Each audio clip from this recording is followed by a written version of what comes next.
Yoann Chapoutot, historien, professeur d'histoire contemporaine à la Sorbonne. Je suis un ancien de Grenoble, j'étais maître de conférence à l'université de Grenoble pendant 6 ans, avant de partir à la Sorbonne comme professeur. C'est un campus magnifique où je me sens très bien, avec un petit peu de nostalgie aujourd'hui en revenant sur le campus.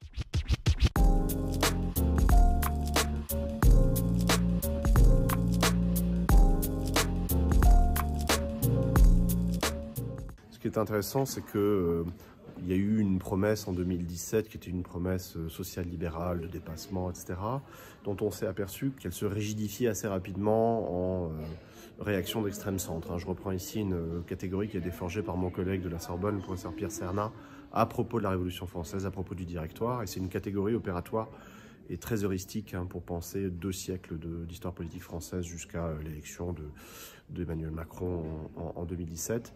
Politique d'extrême centre, au fond, qui est une politique que les sociologues, les économistes ont qualifiée de politique de bloc bourgeois, au service des intérêts de certains et pas forcément de tout le monde, dans une logique libérale autoritaire qui avait été bien pensée par des gens comme Carl Schmitt déjà dans les années 30, à la fin de la République de Weimar.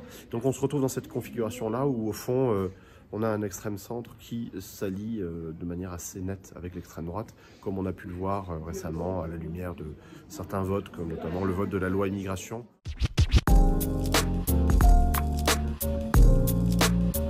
Oui, parce qu'il y a de fait une forme de détrécissement de la base électorale et de radicalisation d'une certaine offre politique. On le voit très clairement avec une volonté d'exclure de l'arc républicain, comme on dit, de certains mouvements politiques. C'est une situation assez préoccupante du point de vue de l'historien et du politiste également. Je ne sais pas jusqu'où ça va nous mener. En tout cas, moi, en tant qu'historien, je me suis replongé dans l'histoire de la fin de la République de Weimar.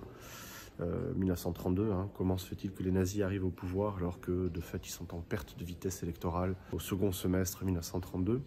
Et là aussi c'est une histoire d'extrême centre et de collusion avec l'extrême droite de manière très claire, dans un contexte où des gens, des penseurs commencent à thématiser, voire à théoriser le libéralisme autoritaire.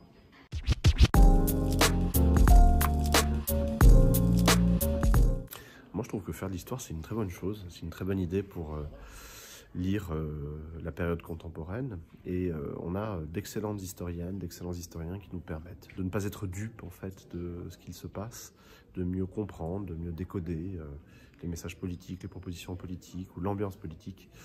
Je pense notamment, je le citais, à Pierre Cernat. On peut penser à Zef Sternel également, grand historien du fascisme français. On peut penser également à Ugo Paletta et Ludivine Mantini qui ont travaillé cette notion de fascisation rampante des sociétés libérales contemporaines. Je pense notamment à un économiste comme Bruno Amable qui a théorisé la notion de bloc bourgeois pour la séquence 2017 à nos jours. Voilà quelques propositions de lecture, si vous voulez. Il y a mes ouvrages aussi qui sont bien, aussi, pour comprendre un peu ce qu'il se passe. Et voilà quelques petites propositions de lecture, des jalons historiographiques qui sont autant un petit peu de guide de voyage dans la durée que nous sommes en train de vivre.